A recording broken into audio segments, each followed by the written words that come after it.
살아계신 하나님 아버지, 변함없는 사랑으로 저희들을 보호해 주시고 지켜주심을 감사드립니다.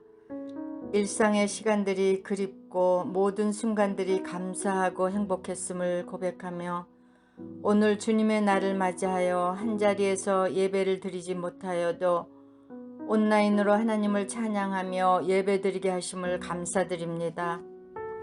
인류의 재난 앞에서 피할 곳이 없고 안전한 곳이 없는 이 시대를 살아가는 저희들에게 하나님께서 내려주시는 평강의 축복만이 피난처이며 안식처임을 고백하며 감사드립니다.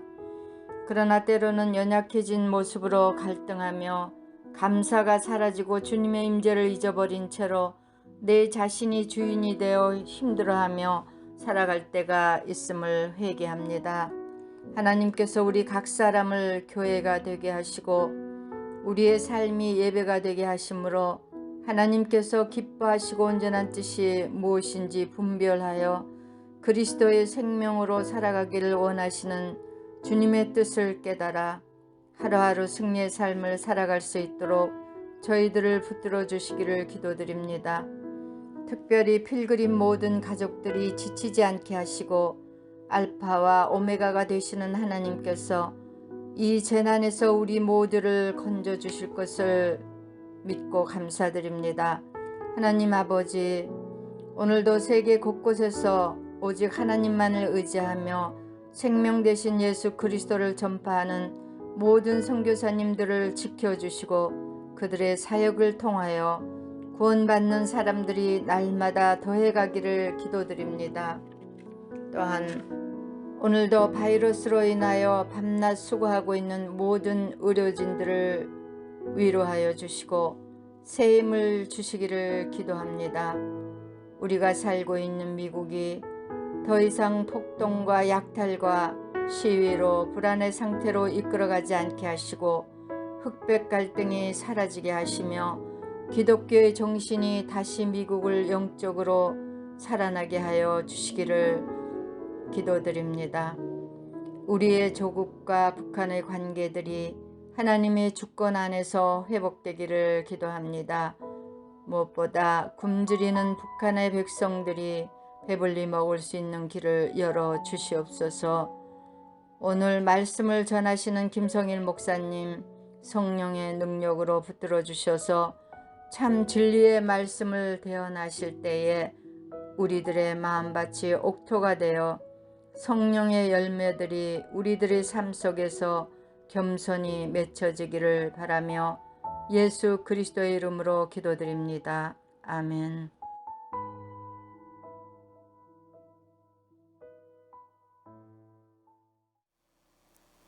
할렐루야. 우리 사랑하는 필그림 성도 여러분, 지난 일주일 동안도 주님의 은혜와 보호하심 가운데 평안하셨습니까? 우리가 원래 계획대로라면 이제 다음 주 7월 첫째 주부터 교회에 함께 모여서 예배를 드리고 약속을 드렸는데요. 지금 캘리포니아를 중심으로 해서 이 코로나 19이 더 확산되고 있다라는 우리가 뉴스를 접하면서 우리 교회는 일주일 정도 더 추후 상황을 살펴보고 최종 오픈 날을 결정하기로 교육자 회의에서 결정을 했습니다. 그래서 저희가 주중에 전화 신방을 통해서 여러분 교회 오픈되는 날짜를 정확히 다시 한번 안내해 드리도록 하겠습니다. 그동안 여러분 건강하게 잘 지내시고요. 정부에서 내리는 지침을 잘 이행하면서 좀 더 건강하게 안전하게 또한 주님의 은혜 가운데 잘 지내시다가 우리가 교회 오픈하는 그날 다시 기쁜 마음으로 여러분을 뵙기로 주님의 이름으로 소망합니다. 이 시간 우리 옆에 있는 분들을 축복할까요? 아니면 옆에 있는 가족들에게 또 아니 혼자 이 예배를 드리고 계시다면 스스로에게 이렇게 축복했으면 좋겠습니다. 하나님이 당신을 사랑하시고 축복하십니다. 우리 또 다시 한번 축복할까요? 하나님이 언제나 늘 당신을 보호하십니다. 아멘. 예, 오늘 여러분과 함께 나눌 말씀을 보도록 하겠습니다. 오늘 말씀은 사도행전의 말씀입니다. 사도행전 16장 6절부터 16절까지 말씀을 우리 보도록 하겠습니다. 제가 가진 성경으로는 신학성경 215쪽에 나와 있습니다. 사도행전 16장 6절부터 10절까지 말씀입니다. 우리 다 찾으셨으면 제가 봉독해 드리도록 하겠습니다.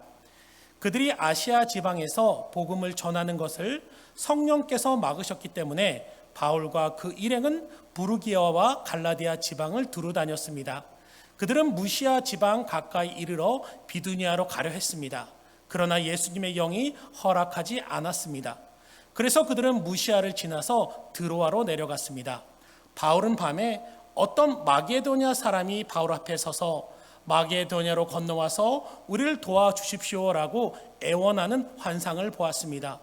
바울이 그 환상을 본 뒤에 우리는 하나님께서 우리를 부르셔서 마게도냐 사람들에게 복음을 전하게 하셨다고 확신하고는 즉시 마게도냐로 떠날 준비를 했습니다. 아멘.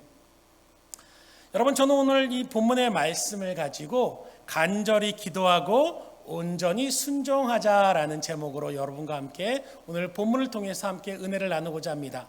한번 따라 하실까요? 간절히 기도하고 온전히 순종하자. 아멘. 얼마 전에 한 성도분을 만났어요. 근데 그 성도분께서 제게 이렇게 말씀하시는 거예요. 목사님은 참 구약의 말씀을 좋아하시는 것 같아요 라고 하셔갖고 제가 왜 그렇습니까? 라고 여쭤봤더니 제가 그동안 우리 필그림교회에서 했던 설교들의 상당수가 구약의 말씀이었다라는 겁니다. 그래서 집에 가서 예전에 했던 설교 원고들을 쭉 훑어보면서 보니까요, 정말 제가 구약 설교를 참 많이 했던 것 같습니다. 근데 저는 구약도 좋아하고요, 신약도 좋아하지만 그러나 성경 전체에서 개인적으로 가장 좋아하는 본문의 말씀이 사도행전의 말씀입니다. 그래서 예전에는 한동안 이 사도행전 말씀을 깊이 묵상하면서 주일마다 이 사도행전 1장부터 28장까지를 강해 설교를 무려 2년 4개월 동안 이 사도행전만 말씀을 증거한 적이 있습니다. 제가 왜 이렇게 사도행전 말씀을 좋아하냐면요, 성경 전체의 말씀에서도 나타나지만 특별히 사도행전에서는 교회와 성도를 통해서 하나님의 나라가 어떻게 확장되어 나가고 또 성령의 역사가 어떻게 강력히 일어나고 있는지를 보여주고 있습니다. 바로 이 시대에, 우리가 살고 있는 이 시대에 필요한 성령 충만한 교회의 모습, 그리고 하나님 나라를 증거하는 교회의 모습이 어떤지를 우리에게 확실히 보여주고 있는 본문의 말씀이 사도행전의 말씀이라는 것입니다. 그래서 오늘 본문의 말씀이 시작되는 이 사도행전 16장은요, 사도 바울이 이제 2차 전도 여행을 시작하는 부분인데, 특별히 오늘 본문의 말씀을 보면요, 이 사도행전 16장은 교회사의 역사뿐만 아니라 세계 역사에 있어서도 매우 중요한 한 획을 긋던 사건의 일부입니다. 오늘 본문을 보면 사도 바울은 제2차 전도 여행 중에 드로아에서 한 환상을 보게 되는데, 그 환상을 통해서 그는 자신이 꿈꾸었던 소아시아로 가려던 계획을 바꾸고 서쪽 유럽으로 방향을 바꾸게 된다는 것입니다. 그리고 그곳에 가서 빌립보 교회를 세우게 되고 유럽 최초의 교회를 시작하게 된다는 것입니다. 그런데 이 장면을 가지고 많은 역사학자들, 특히 역사의 연구라는 책을 쓴 아놀드 토인비라는 역사학자는요, 이때의 장면을 가지고요, 그때 드로아에서 사도 바울을 태우고 마게도냐로 가고 있던 그 배는 바로 유럽의 역사를 바꾸는 배였다. 바로 그 배는 유럽의 미래를 안고 가는 배였다라고 표현을 하고 있습니다. 왜냐하면요, 만약에 바로 그때 사도 바울을 통해서 유럽의 복음이 전해지지 않았더라면, 그리고 유럽의 교회가 세워지지 않았더라면 오늘날의 유럽과 서구 문명은 존재하지 않았기 때문이라는 것입니다. 한마디로 사도 바울이 소아시아가 아닌 유럽으로 선교 여행의 방향을 바꾼 이 사건은 세계 역사를 바꾸는 놀라운 사건의 시작이었다는 것입니다. 근데 여러분, 참 이상한 게 뭔지 아십니까? 참 재미있는 것은 역사적으로 이렇게 중요했던 사건이지만 정작 그 역사의 당사자였던 사도 바울은 자신이 앞으로 무엇을 해야 되는지 전혀 알지 못하는 상황이었다는 것입니다. 오히려 그는 그 길을 가면서 매우 혼돈 가운데 빠져 있었습니다. 왜냐하면 이 계획은 자신이 준비했던 계획이 아니라 그 계획과는 전혀 다른 계획의 길이었기 때문입니다. 성경을 보면 1차 전도 여행을 마친 사도 바울은 이제 잠시 휴식기를 갖고 2차 전도 여행을 준비하게 됩니다. 그러면서 나름대로 굉장히 좋은 계획들을 세우게 돼요. 그것은 1차 전도 여행에서 세워진 교회들을 이제 다시 방문을 해서 그 교회들을 1차 전도 여행 때는 막 교회를 세우는데 바빴다면 2차 전도 여행 때는 그 교회들을 다시 방문해서 교회를 더욱 견고히 세워나가고 좀 더 시간이 되면 다른 소아시아 지역으로 복음을 전하고자 계획을 세웠습니다. 여러분, 이 계획을 보면 사도 바울의 계획은요, 너무나도 좋은 계획이었습니다. 그 교회를 든든히 세워나가고 복음을 전하는 헌신적인 선교의 계획이었다라는 것입니다. 그런데 우리가 알아야 할 것은 바로 사람이 아무리 좋은 계획을 세운다 할지라도 그 계획이 다 하나님의 것과 일치되는 것은 아닐 수 있다라는 거예요. 우리가 좋은 계획을 세우면 어떻습니까, 여러분? 다 하나님이 기뻐하실 것이다, 하나님이 기뻐하는 뜻일 것이다라고 생각하면서 하나님이 이 일 가운데 무조건 역사하실 것이라고 생각하지만 그것은 그렇지 않다라는 것입니다.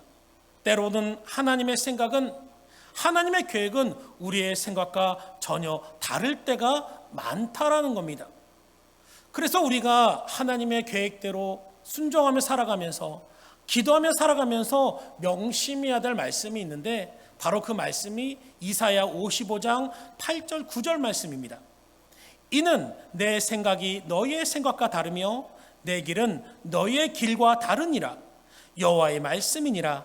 이는 하늘이 땅보다 높음같이 내 길은 너희의 길보다 높으며 내 생각은 너희의 생각보다 높음이니라 라고 말씀하고 있습니다.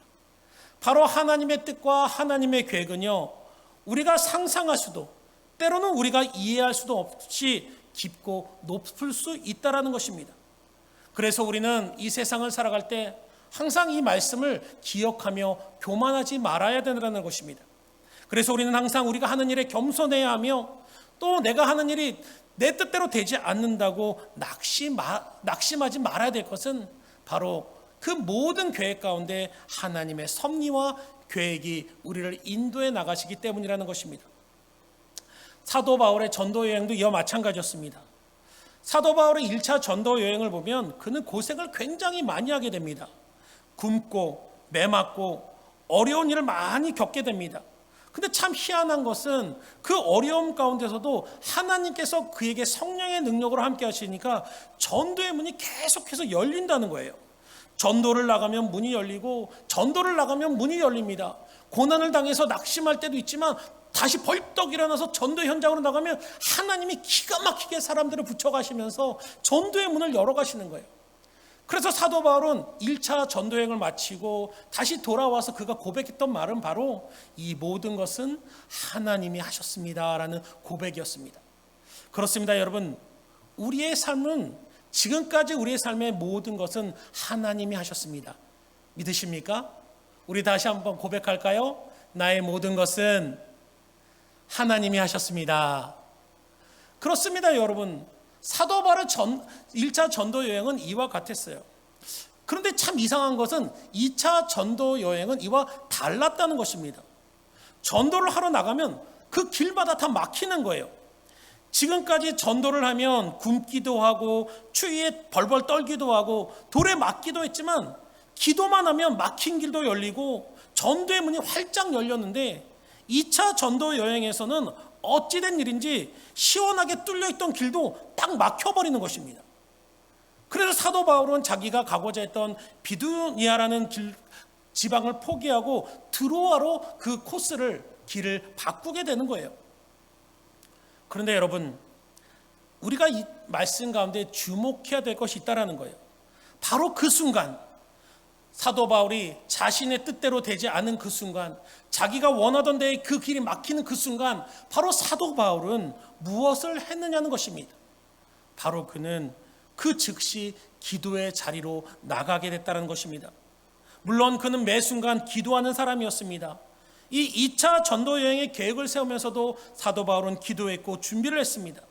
그런데 그가 그 순간에도 기도했지만 더욱더 기도했던 것은 앞이 막막하고 모든 것이 혼란스러운 그 순간 사도 바울이 가장 먼저 했던 것은 바로 기도의 자리로 나가는 것이었다는 것입니다. 그래서 우리가 성령의 강력한 역사가 일어났던 이 사도행전을 또 다른 이름으로 성령행전이라고 합니다. 근데 여러분, 우리가 성령의 역사가 이렇게 강력히 일어났던 사도행전, 초대교회의 모습을 보면요, 왜 우리가 성령의 역사가 이 초대교회에 그렇게 뜨겁게 일어나느냐는 거예요. 근데 많은 사람들이 성령의 능력만을 바라보는데 그 능력이 일어났던 이유가 무엇이냐는 것입니다. 바로 그것은, 그 성령의 역사가 일어날 수밖에 없었던 이유는 바로 초대교회는 사도 바울과 같은 복음을 증거하는 증거자들의 그 이면에는 바로 기도가 있었다라는 것입니다. 바로 기도를 통해서 성령의 역사가 뜨겁게 일어날 수 있었다라는 것입니다. 그래서 이 사도행전 16장도요, 마찬가지예요. 전 유럽의 역사를 바꾸게 되는 이 사도행전 16장의 핵심 키워드도 뭐냐면 성령의 능력이 무엇이냐면 바로 그 키는 기도였다는 것입니다. 오늘 본문을 보면요, 사도 바울은 하나님이 앞으로 자신을 통해서 이루시는 계획을 전혀 알지 못했습니다. 그는 하나님이 자신을 통해서 유럽의 복음을 전하게 하시고 유럽의 역사와 세계의 역사를 바꾸게 하실 것이라는 것을 상상조차 못했다는 것입니다. 그런데 어떻습니까? 하나님은 그 기도의 사람 사도 바울을 통해서, 그를 통해서 유럽의 복음을 증거케 하시고 유럽의 역사를 바꾸는 그 시작이 되게 하셨다는 것이에요. 그리고 그 역사의 시작, 사도 바울의 시작은 무엇이었습니까? 바로 기도였다라는 거예요. 그래서 오늘 본문 9절을 보면요, 이렇게 말씀하고 있습니다. 바울은 밤에 어떤 마게도니아 사람이 바울 앞에 서서라고 말씀하고 있어요. 이 9절의 말씀은요, 밤에 환상 가운데 바울이 환상을 보았다라는 거예요. 그런데 여기도 밤이라는 뜻은 보니까 이 밤이라는 단어는 깊은 밤, 아주 칠흑 같은 어두운 밤을 의미하고 있습니다. 그런데 이 말씀을 우리가 좀 더 깊이 묵상해 보면요, 사도 바울이 환상을 본 것은 깊은 밤에 잠을 자다가 본 것이 아니라는 겁니다. 만약에 잠을 잤다고 했다면 이 성경은 그 잠 중에 꿈을 꾸었다라고 표현을 했을 것입니다. 그런데 환상을 보았다라고 얘기하고 있어요. 그래서 이 환상을 보았다라는 표현을 보니까요, 이 표현은요, 사도행전 10장 9절 10절에 보면 베드로가 나옵니다. 베드로가 9절에 보니까 기도하던 중에 환상을 보게 돼요. 근데 그 환상은 뭐냐면 하늘에서 바구니 하나가 내려오는데 그 바구니 안에는 온갖 부정한 짐승들이 다 담겨져 있습니다. 그러면서 하나님의 음성이 들리는데, 베드로야, 이것을 먹으라 라고 말씀하세요. 근데 베드로가 뭐라고 합니까? 하나님, 이렇게 부정한 것을 못 먹습니다. 그러니까 하나님이 내가 만든 것을 네가 왜 못 먹느냐라고 책망을 하시면서 그 환상을 보고 베드로가 백부장 고넬료, 최초의 이방 선교를 나가는 것이 그 환상의 사건이었다라는 거예요. 근데 거기서 베드로가 환상을 보았다라는 그 의미와 여기 사도 바울이 환상을 보았다라는 단어가 연결되고 있다라는 것입니다. 바로 사도 바울이 환상을 봤던 때가 어느 때였습니까? 바로 그가 기도하던 때에 환상을 보게 됐다는 겁니다. 그는 자신의 계획과 전혀 다른 그 환경 가운데, 당장 이제 어떻게 해야 될지 앞을 알 수 없는 그 상황 가운데 사도 바울이 가장 먼저 했던 것은 바로 기도의 자리에 나가서 기도하는 것이었다는 거예요. 그리고 그는 그 기도 가운데서 마게도니아 사람의 환상을 보게 되고, 그의 마게도니아로 속히 와서 우리를 도와주십시오라는 그의 환상을 보면서 사도 바울은 자신의 계획이 없었던 유럽으로 건너가서 장차 유럽을 변화시키는 세계 역사를 바꾸는 복음을 전하게 되었다는 것입니다. 사랑하는 성도 여러분, 이처럼 믿음의 사람은 기도의 사람이 되어야 합니다.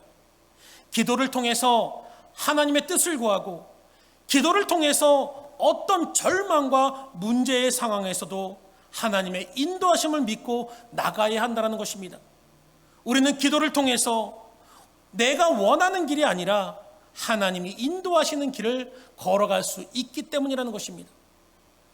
여러분, 만약에 이제 나중에 우리가 다 죽고 천국에 가면 모든 우리는 하나님 앞에 서게 될 텐데, 만약 여러분 우리가 하나님 앞에 딱 서게 됐을 때 하나님께서 얼마나 너의 인생 가운데 몇 가지나 자신 있게 하나님을 위해 하나님 뜻대로 살았냐고 질문하신다면 과연 여러분 몇 가지나 얼마나 하나님의 뜻대로 살았다라고 고백하실 수 있겠습니까? 예전에 한 기사를 읽는데요, 유명한 개그맨이 평생 남을 웃기다가 살다가 죽었대요. 그러면서 그가 마지막 자기 그 비석 비문에 글을 남겼는데 그 비석의 글귀가 이겁니다. 아무개 웃기다 자빠졌다. 여러분, 그는 평생을 웃기는 사명을 위해서 살다가 마지막 죽는 순간까지도 그렇게 사람들에게 웃음을 주고 떠나갔다고 합니다. 그렇다면 여러분, 우리 믿음의 백성, 바로 저와 여러분은 우리의 인생 가운데서 하나님의 뜻을 이루고 살아가는 데 있어서 하나님의 뜻을 어떻게 깨닫고 그것을 이루며 살아갈 수 있겠습니까? 바로 그것은 기도를 통해서 할 수 있다라는 것입니다. 그래서 사도 바울은 그것을 붙잡았던 사람입니다. 그래서 본문 13절을 보니까요, 이런 말씀이 있어요. 안식일에 우리가 기도처가 있는가 하여 문 밖 강가에 나가 거기 앉아 모인 여자들에게 말하더니라고 말씀하면서 사도 바울이 언제 기도처를 찾아서 기도하러 가는 도중에 바로 그곳에서 여인들 중에 루디아라는, 우리가 유럽 복음화의 핵심적인 키워드가 여성이 한 명 있는데 바로 그 사람이 루디아입니다. 바로 거기서 루디아라는 여인을 만나고요, 그녀가 사도 바울을 통해서 예수 그리스도를 영접하고 그리고 그의 집에서 유럽 최초의 교회인 빌립보 교회가 시작되는 것입니다. 바로 기도를 통해서 하나님의 역사가 시작됐다는 것입니다. 그런데 여러분, 우리가 여기서 한 가지 기억해야 될 것은 우리가 기도하며 가는 길이 하나님의 인도하시는 길을, 하나님과 함께하는 길을 평가할 때 그것이 평탄하냐 평탄하지 않느냐로 판단해서는 안 된다는 겁니다. 많은 사람들이 이거를 오해하고 있어요. 많은 성도들이 하나님은 복 주시는 하나님, 풍성하게 하신 하나님, 항상 채워주신 하나님으로만 생각하고 있다는 것입니다. 그래서 이런 길, 이런 삶만이, 평탄한 삶만이 하나님이 인도하시는 삶이라고 생각하고 착각한다는 것입니다. 그러나 여러분, 하나님의 길은요, 우리가 기도하고 그 기도의 응답대로 순종하며 살아가는 길은, 하나님의 길은 때로는 평탄치 않을 수도 있다라는 거예요. 반대로 내가 하나님 말씀대로 기도 가운데 살지 않는데도 내 삶에 평탄한 삶, 부유한 삶, 건강한 삶, 근심 걱정 없는 삶을 산다면 여러분, 그게 더 큰 문제의 삶이라는 겁니다. 우리가 로마서 5장을 보면요, 하나님께서 내리는 형벌 중에 가장 큰 형벌이 여러분 무엇인지 아십니까? 그것은 때리거나 질병 들게 하는 그런 거 아니에요. 하나님의 징벌 중에 가장 큰 징벌은 육이라고 얘기하고 있습니다. 이 육이라는 뜻은 뭡니까? 내버려 둔다라는 거예요. 그냥 놔둔다는 거예요. 잘 먹고 잘 살든지 뭘 어떻게 살든지 그냥 내버려 둔다라는 거예요. 하나님의 가장 큰 형벌은 내버려 두는 거예요. 관심이 없는 거예요. 그 사람이 하나님 뜻대로 살지 않는다고 해도 하나님은 그걸 내버려 두신다는 거예요. 그런 나중에 하나님 앞에 섰을 때 하나님께서 하시는 말씀, 우리 주님께서 하시는 말씀이 나와는 아무 상관이 없다, 나는 너를 알지 못한다, 그렇게 말씀하십니다. 그래서 여러분, 내가 나의 삶 가운데 하나님 말씀대로 기도 가운데 살지 못하는데 내 삶이 잘 풀린다면요, 여러분도 심각하게 무릎 꿇고 하나님께 통곡하며 기도해야 됩니다. 하나님, 나를 붙들어 달라고, 하나님 뜻 가운데 살게 해달라고. 우리는 그렇게 붙들며 살아갈 수 있어야 돼요. 그리고 때로는 내 삶의 환경에 문제가 닥쳤고 어려움이 닥쳤을 때, 내가 정말 주님 뜻대로 기도하며 나가고 있는데 환경과 어려움이 닥쳤을 때 여러분 거기서 낙심하는 것이 아니라, 하나님, 이 삶의 길 가운데 하나님의 뜻이 이루어지길 위해서 우리는 더욱더 간절하게 기도의 길을 나갈 수 있어야 된다는 것입니다. 오늘 본문 16절을 보면요, 이렇게 사도 바울이 얘기하고 있어요.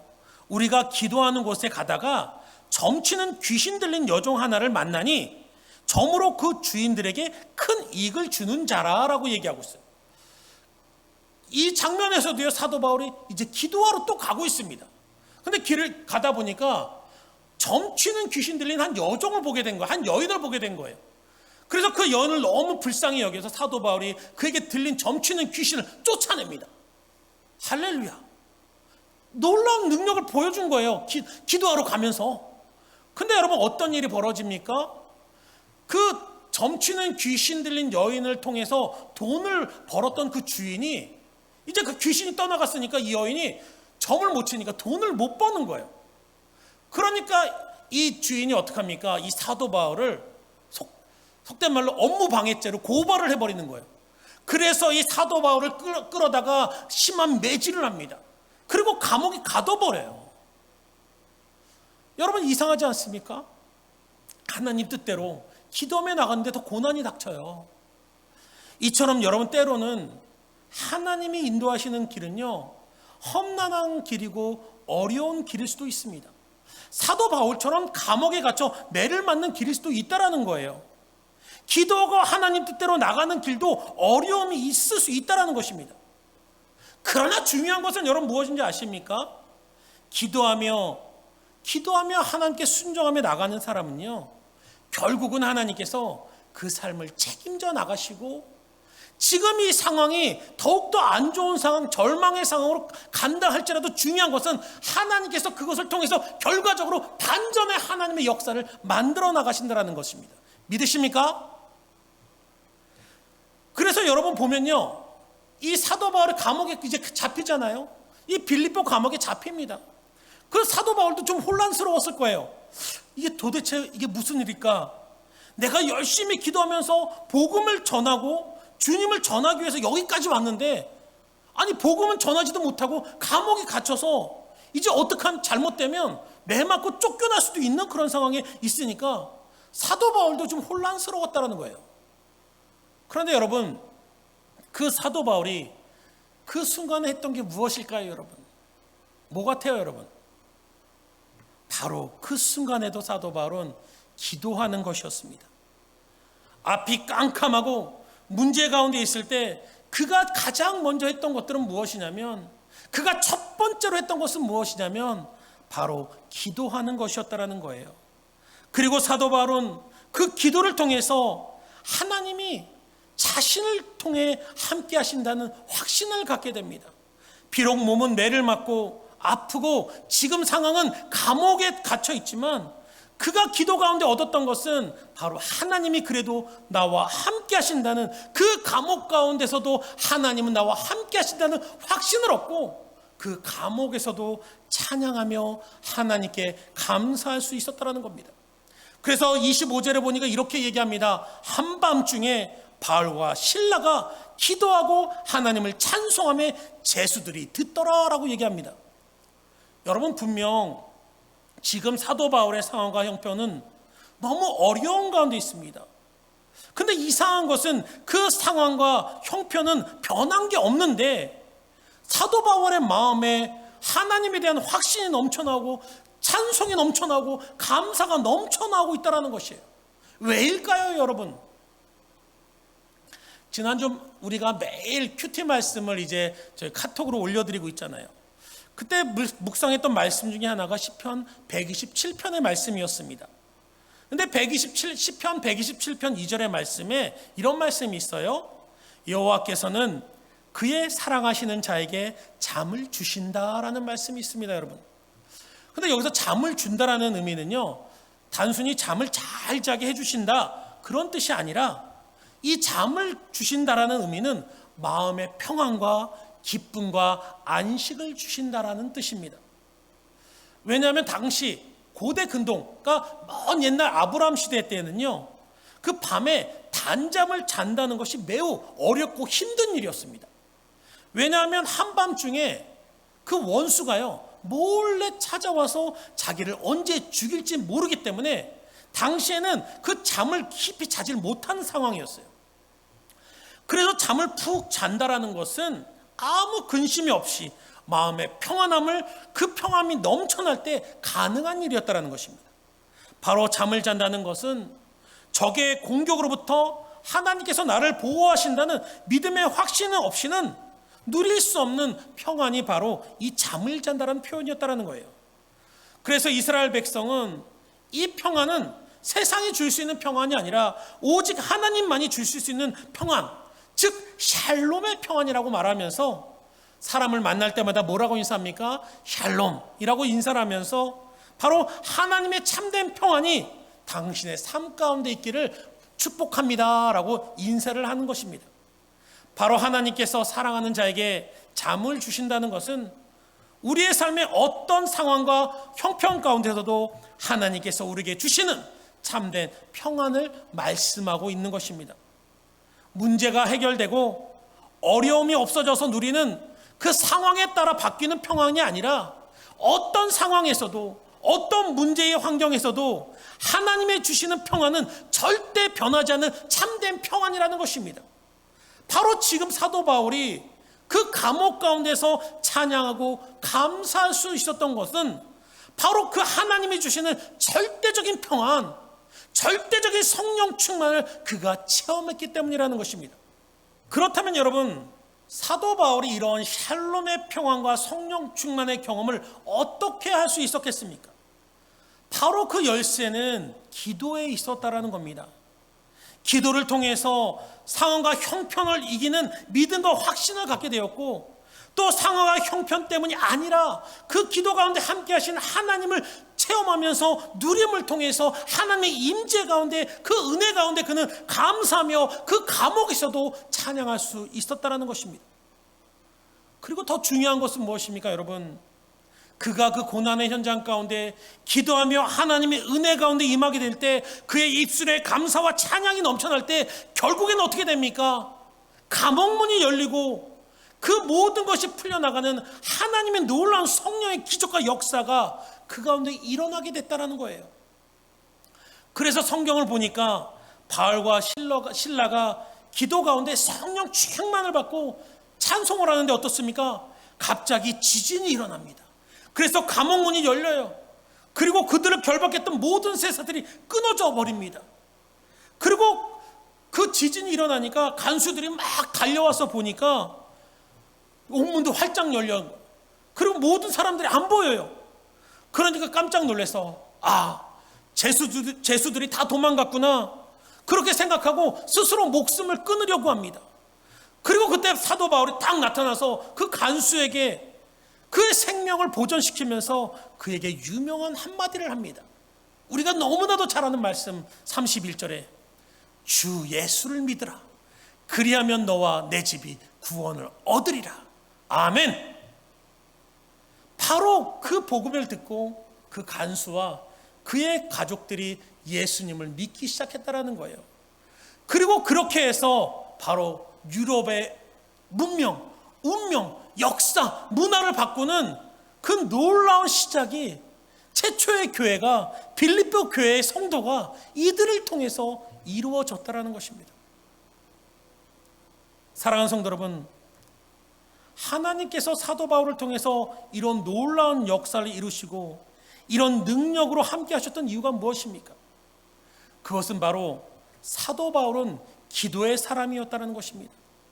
그냥 단순한 기도의 사람이 아닙니다. 그는 절대적으로 기도에 목숨을 건 사람이었어요. 여러분 한번 생각해 보세요. 사도 바울이 상상이나 했겠습니까? 더 이상한 거예요. 예전에는 1차 전도 여행 때는 기도하면 하나님이 쭉쭉쭉 일을 해결해 나가셨는데 2차 전도 여행 때는 기도만 하면 막히는 거예요. 기도만 하면 안 되는 거예요. 내 계획과 내 생각대로 안 되는 거예요. 사랑하는 성도 여러분, 혹시 여러분 가운데 내가 하나님께 간절히 기도하는 게 있고 작정 기도를 드렸는데 내 생각과 내 계획과 내 뜻대로 이루어지지 않는다고, 오히려 그 문제가 더 안 좋은 상황으로 더 갔다고 낙심하면서 기도의 자리에서 일어나신 분이 계십니까?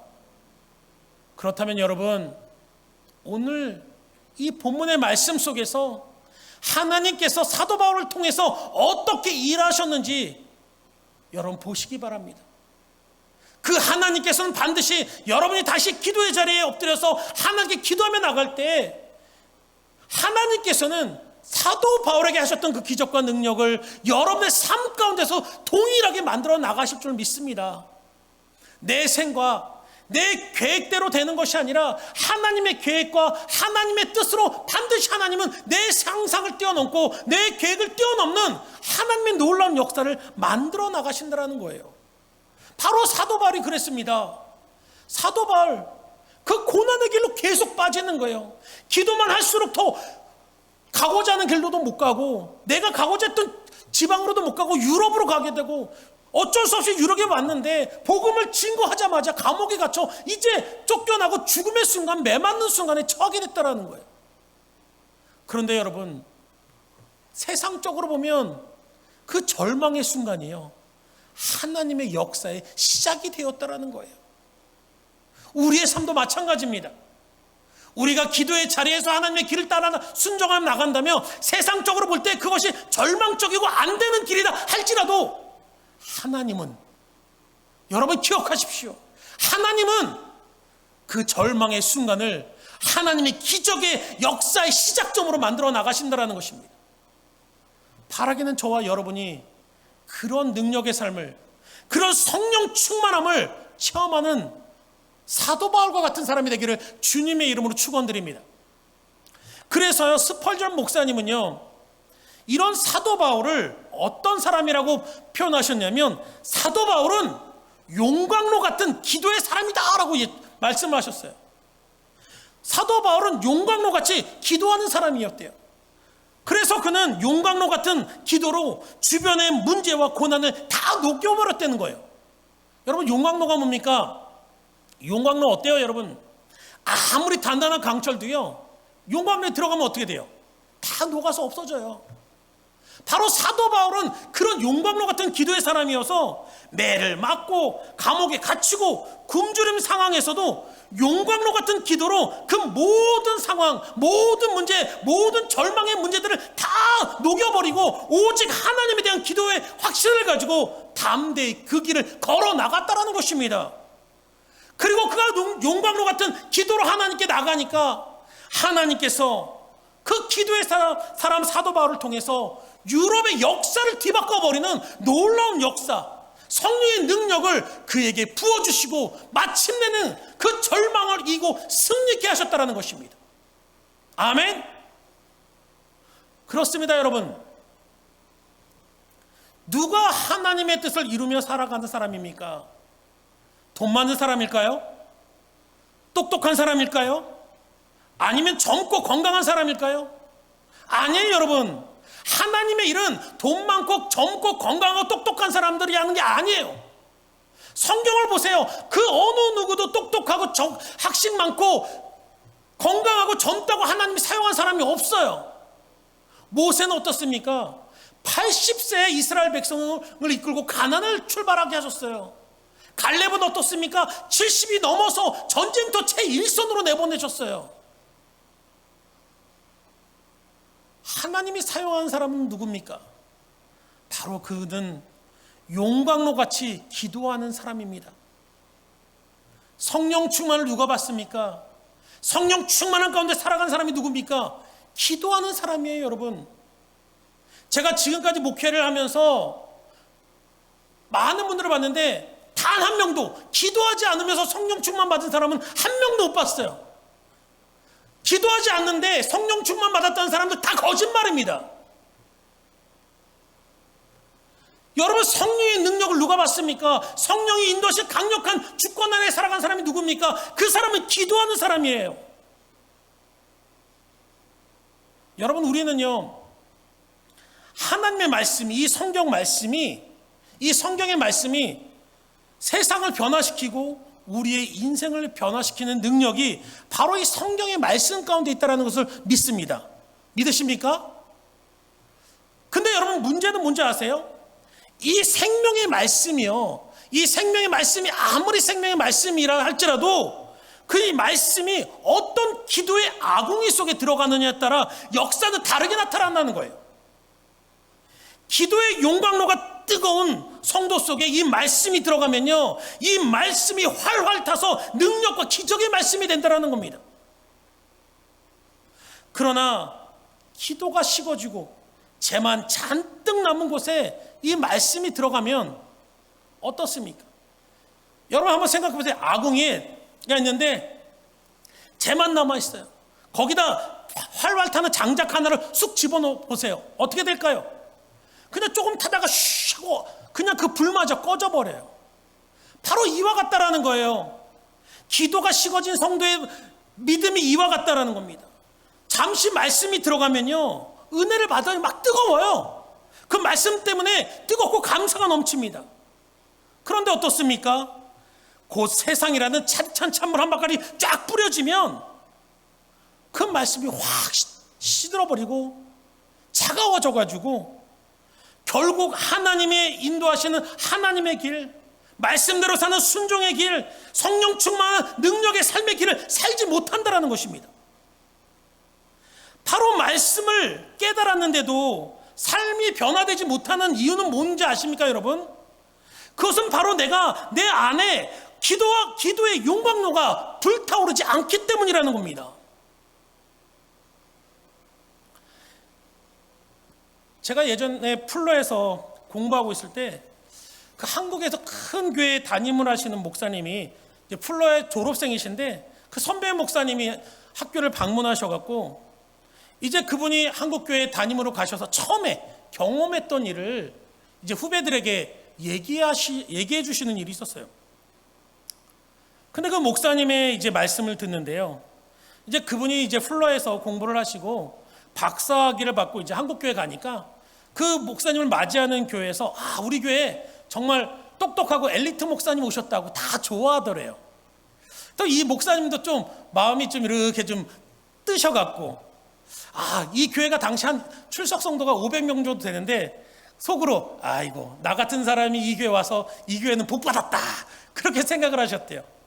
그러면서 스스로 내가 학문적으로 또 성경 지식적으로 부족한 게 없는 사람이다. 그렇게 하면서 매 주일마다 아주 짜임새 있게 설교학적으로 착착착하고 또 신학적으로 학문적으로 철학적으로 아주 말씀을 잘 준비해서 매주일 설교를 하셨다고 해요. 근데 문제는요, 이상하게 분명히 그렇게 설교하고 이렇게 훌륭한 목사님이 왔으면 교회가 막 성장을 해야 되잖아요. 그런데 오히려 성도가 줄어들기 시작하더래요. 2달이 지나니까 500명이던 성도가 450명으로 줄었습니다.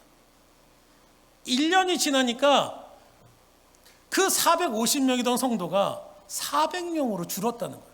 그러니까 1년 만에 100명의 성도들이 줄어버린 거예요. 그러니까 이 목사님이 덜컥 겁이 나셨대요.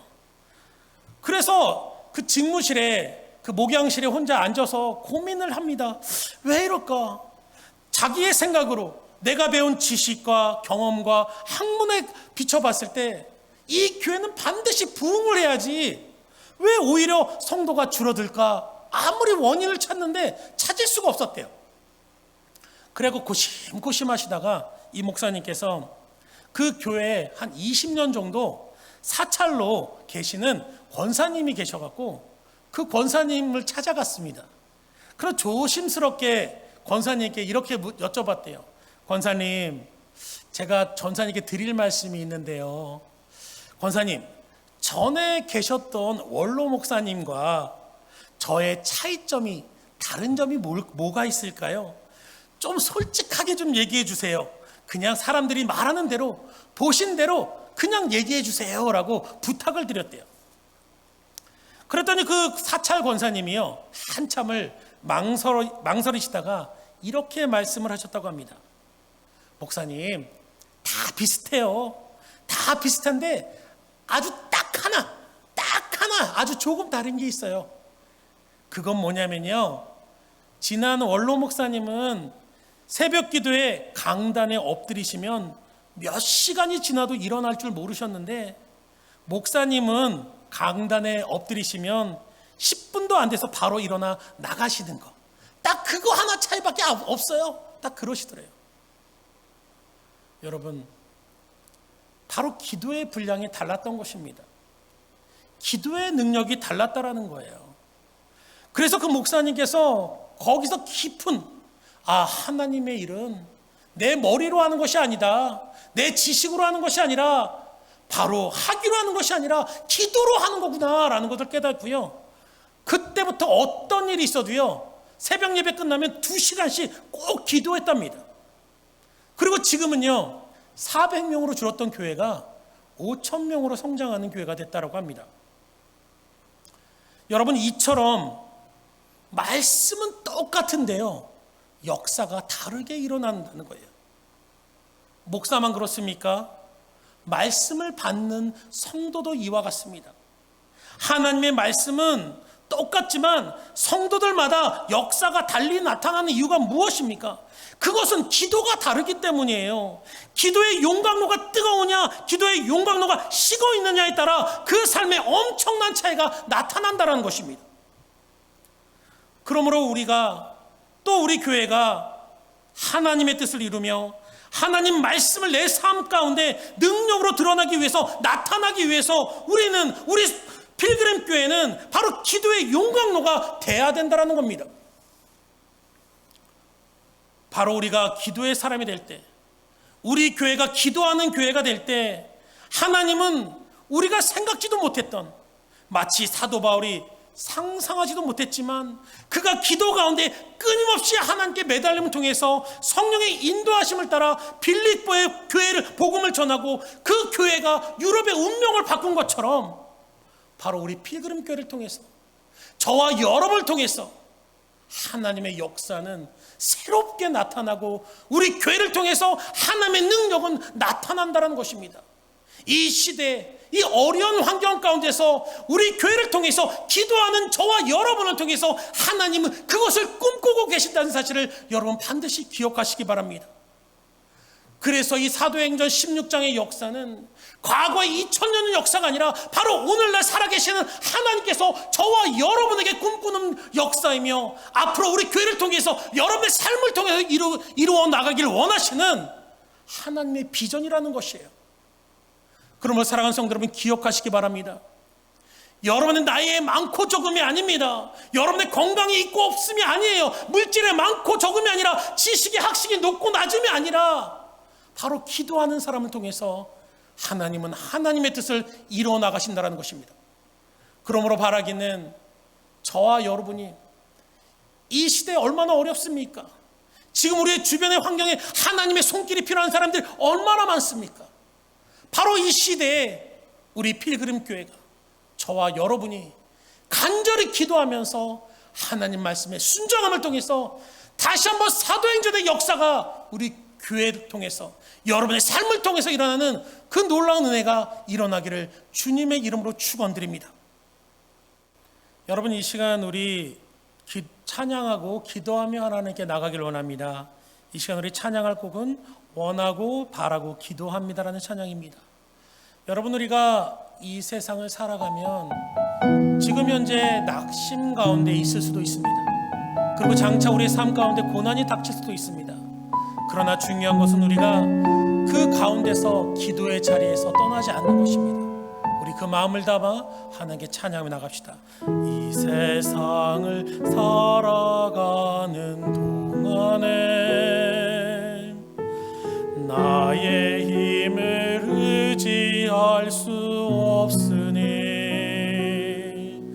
기도하고 낙심하지 말 것은 주께서 참 소망이 되심이라. 하나님의 꿈이 나의 비전이 되고 예수님의 성품이 나의 인격이 되고 성령님의 권능이 나의 능력이 되길 원하고 바라고 기도합니다. 아멘. 우리 다시 한번 찬양합시다. 이 세상을 살아가는 동안에 나의 힘을 의지할 수 없으니 기도하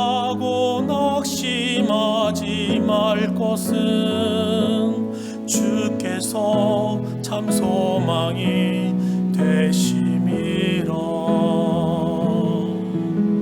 주의 길을 걸어가는 동안에 세상에 거두지할 수 없으니 감사하고 낙심하지 말 것은 주께서 참 기쁨이 되심이라. 하나님의 꿈이 나의 비전이 되고 예수님의 성품이 나의 인격이 되고 성령님의 권능이 나의 능력이 되길 원하고 바라고 기도합니다. 이 시간 우리 다 같이 하나님께 기도하며 나갑시다. 하나님, 이 시간 우리가 기도의 자리로 나옵니다. 하나님, 우리의 삶 가운데 때로는 어려움 가운데 문제 가운데 하나님 우리가 기도하며 나가는데도 풀리지 않는 문제 가운데 아파하고 힘들어할 때도 있었습니다. 마치 사도 바울같이 고난과 역경의 환경 가운데 처할 수도 있었습니다. 그런 하나님, 중요한 것은 하나님 우리가 기도의 자리를 떠나지 않도록 인도하여 주시옵소서.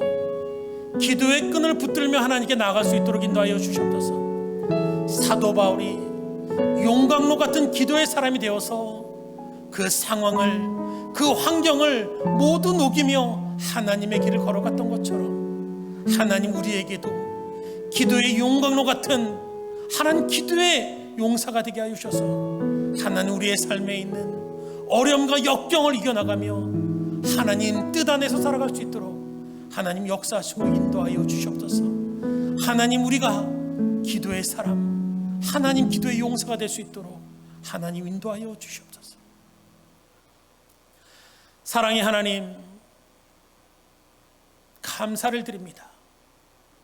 하나님, 전 세계적으로 어려운 지금 이 환경 가운데서도 하나님 우리 가운데 함께 하시고 우리를 지키신 하나님, 그 은혜와 사랑을 감사를 드립니다.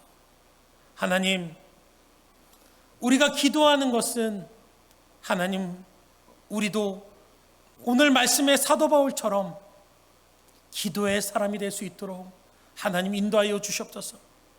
우리의 삶에 어떤 문제와 역경이 있다 할지라도 하나님 우리가 기도의 끈을 놓지 않게 하시고 하나님 우리도 용광로 같은 기도의 사람이 되어서 하나님, 하나님의 생명의 말씀이 하나님 우리를 통해서 살아 역사하게 하여 주시고 하나님 우리의 기도를 통해서 우리의 하나님을 말씀에 대한 순종을 통해서 하나님의 꿈이, 하나님의 역사가 하나님 우리를 통해서 우리 필그림교회를 통해서 일어날 수 있도록 하나님 인도하여 주시옵소서.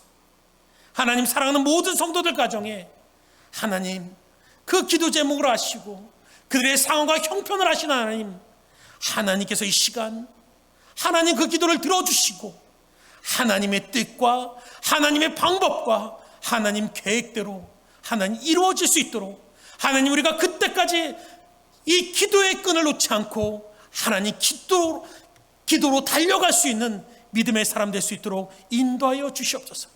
감사와 영광을 돌리며 예수님의 이름으로 기도합니다. 아멘.